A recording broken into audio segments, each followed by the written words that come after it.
Nah, ini ada keris, contoh keris tertua nih.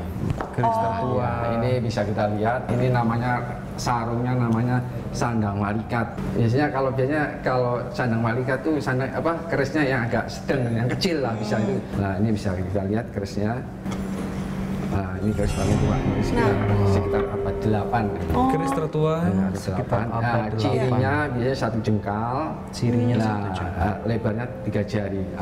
Ya, kalau keris lama biasanya kalau diraba ya, agak lumer itu, nggak sakit di tangan gitu loh. Iya.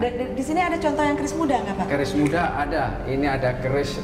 Ini yang tua. Yang paling tua. Kalau yang muda ini tahun 2016. 2016. Ini Empung Adi. Dia tinggal di Gunung Kidul. Iya. Istilahnya bahannya bahan tua, cuma dilebur lagi, nah dibentuk sini. Dia masih sederhana sekali. Satu lagi Pak. Ya. Keris yang termahal yang seperti apa? Kalau keris termahal ini, kalau saya penilaian ini saya bisa keris termahal bisa. Ini adalah keris Ladrang Solo. Ladrang Solo. Ladrang Solo. Nah, ini ada emasnya, ada selutnya. Ini bisa berlian ya. Berlian. Nah, ini saya buka ya. Boleh. Nah, ini berupa emas semua ini. Emas semua. Kalau harganya Dan saya ini nggak bisa. asli emas ya Pak Asli, ya? asli bisa dicoba. Iya. Ah, ini namanya Pasopati.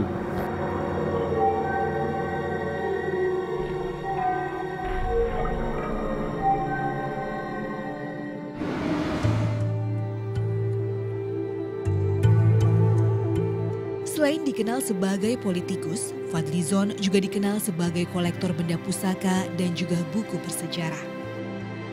Terlihat dengan banyaknya koleksi yang tersimpan rapi di salah satu museum Fadlizon.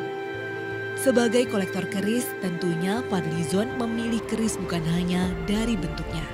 Keris ini adalah asli dari Indonesia dan merupakan warisan budaya dari nenek moyang kita sejak kerajaan-kerajaan awal dulu di Nusantara. Harga bukanlah hal yang penting bagi Fadlizon. Estetika dan cerita dari latar belakang kerislah yang menjadi pilihan utama dalam mengoleksi keris. Jadi saya tertarik karena mempunyai nilai artistik yang sangat tinggi gitu menurut saya. Jadi dari sisi pamor, dari sisi bentuk, dari sisi dapurnya. Sebagai benda pusaka, sudah sepantasnya keris juga mendapatkan perawatan dan pemeliharaan. Begitu juga dengan 1.200 keris yang dikoleksi oleh Fadlizon.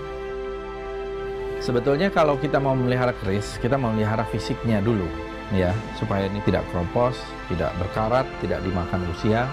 Nah, itu ada teknik dan cara-caranya yang merupakan local wisdom, ya, kearifan lokal dari nenek moyang kita juga, yaitu dijamas, diwarangi, kemudian diminyaki, gitu ya. Sertifikat itu kan menurut saya perlu ya dan penting ke depan untuk membuat semacam data identifikasi dari keris tersebut. Saya termasuk yang sangat setuju dan mendorong bahwa setiap keris itu kalau bisa diidentifikasi supaya ini juga menjadi edukasi dan orang bisa mengapresiasi, menghargai. Nah, saya melihat bahwa keris itu pasti ada sesuatu energi di dalamnya karena ketika mumpung di sini Pak, ada keris yang paling bersejarah atau keris yang paling unik Pak? Paling sejarah. Yang selama Bapak lihat, Bapak urus ya. Ini udah saya siapin ini semuanya nih. Kebetulan di sini semua ya Pak ya? Iya betul. Ini adalah keris Gajah Singo. Gajah Singo. Sejarahnya apa Pak? Sejarah ini adalah keris Majapahit. Keris Majapahit adalah cirinya pamornya sedikit, tapi kalau bahasa itu ada apa ya wingitnya itu, agak ramping gitu.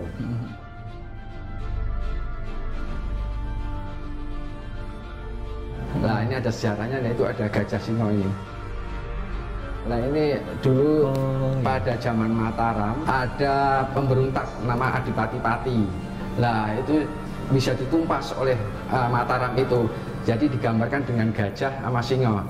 Gajah di sini menggambarkan Adipati Pati. Sedangkan harimau menandakan Mataram. Jadi istilahnya dikalahkan. Nah prajurit yang waktu itu berjasa sama Mataram itu dikumpulkan, lah dikasih ini tinatah ini Gajah Singo ini. Itu sekitar tahun 1558. 1500.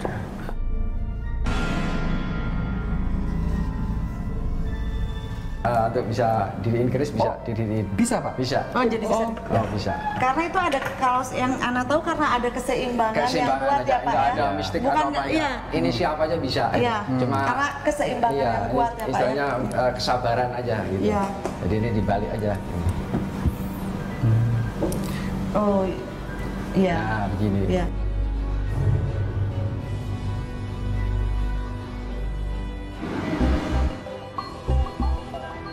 Banyaknya jenis keris seringkali membuat para penjual atau pembeli bahkan kolektor salah dalam menilai keris. Di zaman modern ini, ada beberapa cara untuk menilai keris. Salah satu cara yang lebih mudah adalah membuat sertifikat keris. Biasanya, ahli keris atau yang biasa disebut dengan pangkerisan memulai menilai keris dari tangguh keris. Tangguh keris sendiri secara harfiah adalah tafsiran atau perkiraan sebilah keris dibuat. Berbeda keris, berbeda juga tangguh keris. Memang pertama terima pusaka itu, ini keadaan pusakanya gimana keadaannya. Karena kami untuk bikin sertifikat itu menerima yang sudah bagus. Jadi pamornya udah jelas, kalau memang ada karat, nggak jelas, kami disarankan untuk dijamas dulu. Dengan waktu 1 minggu paling cepat. Itu tergantung kadar karatnya. Kadang-kadang sampai 2 minggu, sampai lebih malah. Penyertifikatan keris juga tidak bisa langsung. Pihak dari Museum Pusaka harus melihat kondisi dari kerisnya terlebih dahulu.